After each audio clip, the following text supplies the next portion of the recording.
Johnson from Ruff Start Rescue. And I'm Azure Davis from Ruff Start Rescue. And this is the Pay It Forward Show! So for the second week in a row, we have Miss Azure Davis here. Yes, we do. Because we didn't have enough time to talk to her all about the cool stuff that she's doing. No, we really didn't. And just to recap, Azure is the founder and executive director of Ruff Start Rescue, which is 6.5, almost 7 years old. And we just hit the 5,000th animal that we've saved. And we are the third largest foster-based rescue in Minnesota. Saving animals is cool, kids. Very, very cool. Learn that in school. Yeah. Please. So we wanted to start off today with asking her some questions. So after our show aired, thank you, Bones. After our show aired, we did get some questions for some viewers for Azure. So we're very happy to have her back today to answer some of those. I just have to take a second, though, and say that this is a Ruff Start Rescue alumni. This face. He was a little sheltered dog down in Texas, and he was so sad. So sad. Can I do a sad face? Okay. Now he's happy.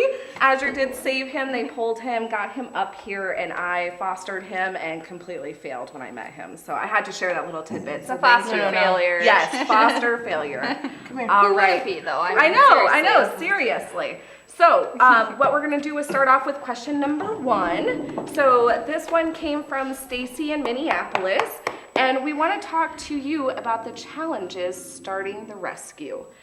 We also want you to try to see if you can give some advice for people starting the rescue as well. So, challenges. 6.5, almost 7 years ago, I was 23. So right there, that was a challenge. I had a social life at the time. And that definitely had changed when it was something I had to make a decision, starting a nonprofit. Do I want it to be a small nonprofit where I can, do everything still on the side and have the same life I had? Or do I want to and my mentality has always been, go big or go home. Yeah. And so at that point, it was like, okay, well, when it comes to saving lives, there's so many animals that need help. So it really came down to we're going big, Yeah, because what's the statistic for animals euthanized in shelters? It's, about, I want to say 3 million. Yeah, it's like 3 million a day, right? I think it's 3 million a year. We're going to fact check that.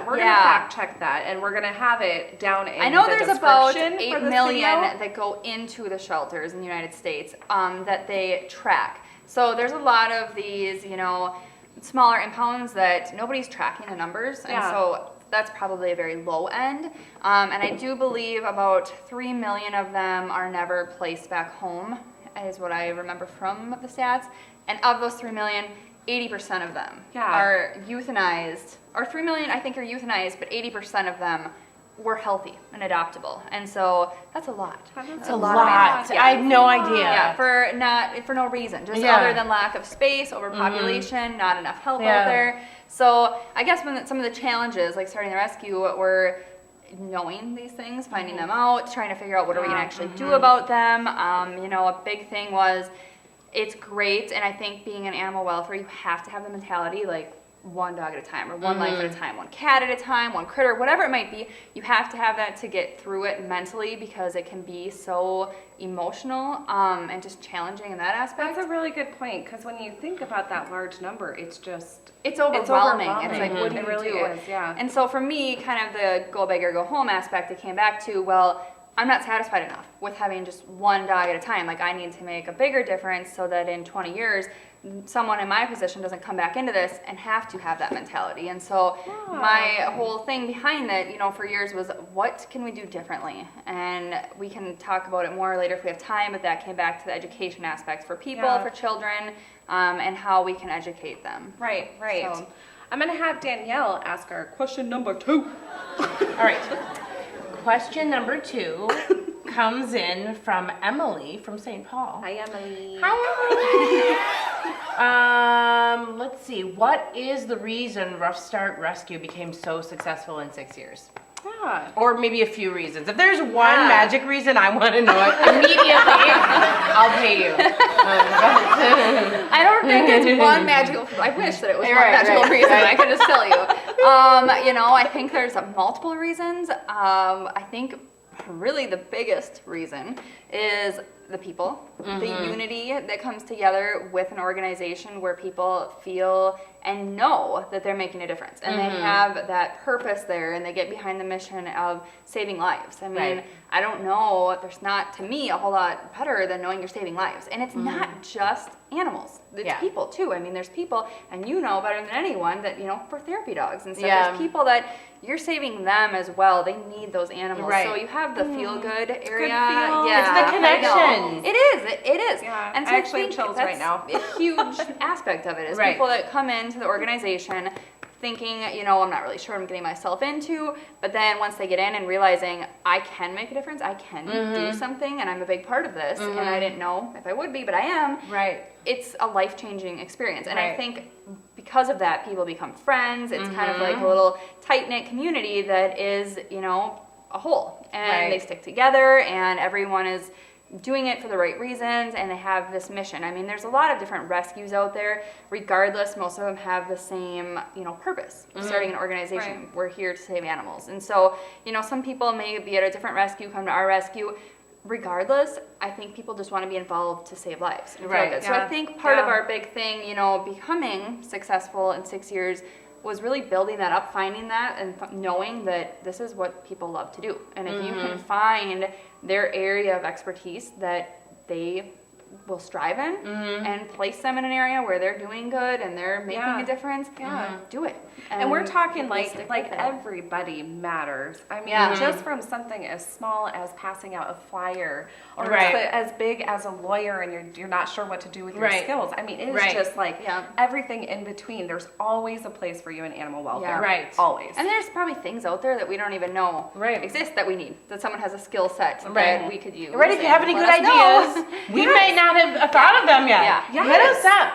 So subscribe to our channel, and also leave questions, comments. I do this for a job. What can I do to help? Or maybe I have this crazy skill, like on the previous show, a raccoon call or something like that. Who knows? We could use you. And so here's to the people out there that are like me.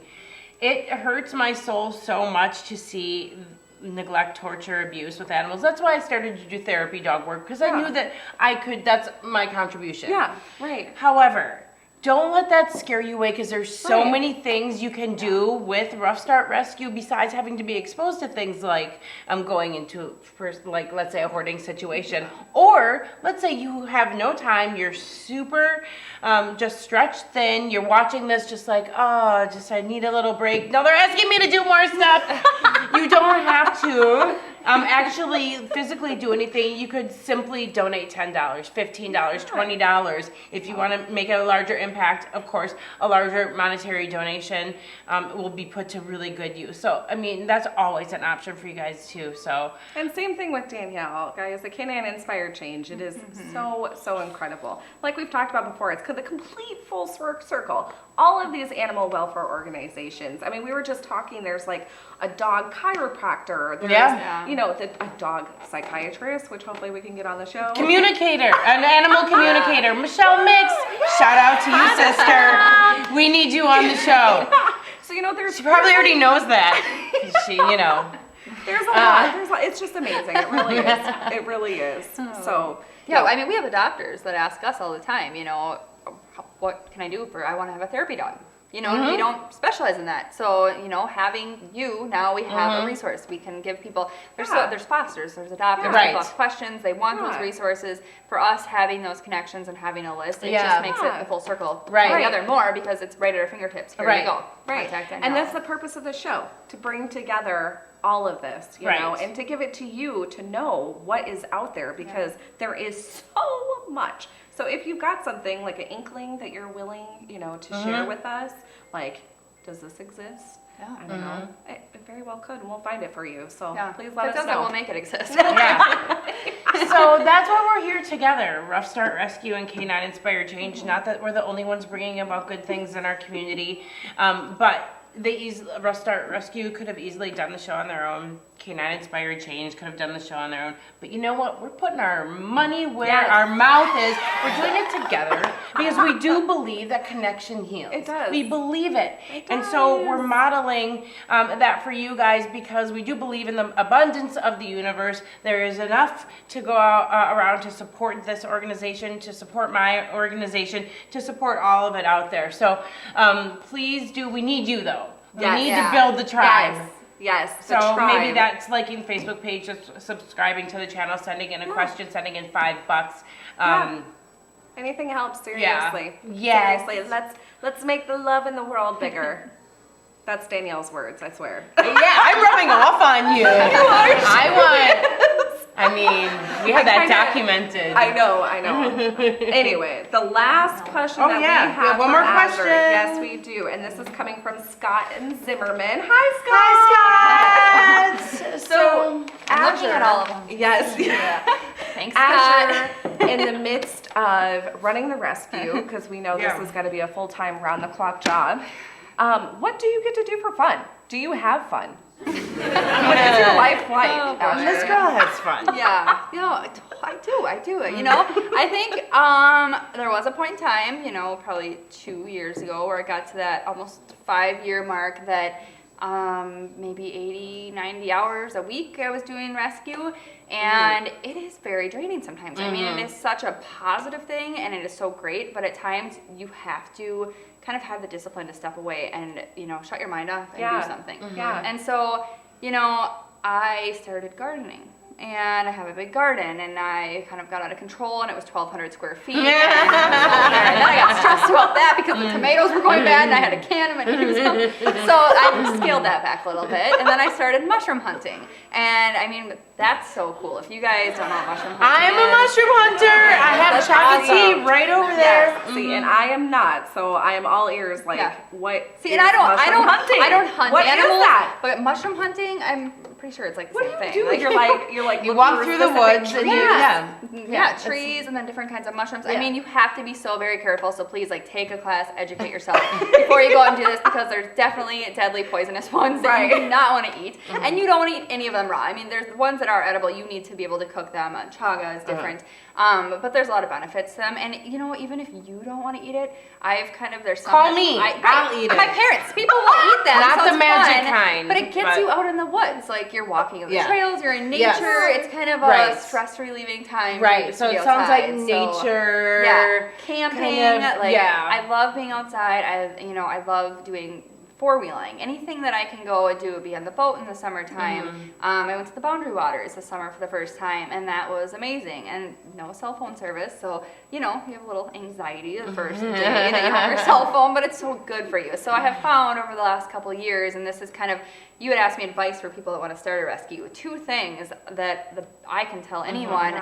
One, if you're in Minnesota and you want to start a rescue, don't do it, because there's over 300 already. Join up with another rescue. I mean, I feel that we can make so much bigger of an impact if people would join forces. And so that's my advice if you want to start a rescue in Minnesota, is join up with us instead, and we will, if you want a big role, we can find you a big role. There's something, like we said, for everyone. The other part of it is, you will get consumed in the rescue world. You will completely get consumed. It takes over your life, which is great, but there's that 10% of the time that he's very consumed. Yeah, he's showing you now what you need to do is you just need to chill out. Yeah. And you need to find recharge your batteries, yes, right? that time for yourself to just kind of shut your brain off, because a lot of it being foster-based is social media, electronic, your phone. You never put it down. I swear I'm gonna have the triple chin and neck issues from always being on my phone. You have to have that time where you shut it off and you do something for yourself. And it's so good. It's so good because, like we've said before, you need to take care of yourself and make yourself good in order to expel that good energy. And if you have, a Seriously. family at home and stuff, they need that time. You have to figure out how to separate yourself and be able to, I have my fiance, Paul, at home, and then he has his 4-year-old daughter, Aylin. And so we have to find family time. Granted, I don't try to sucker them into the rescue and bring them to, whether it's a transport or an event or something, but that's fun for them too. But there has to be that time for yourself. Yeah. What do you do? to take care of yourself?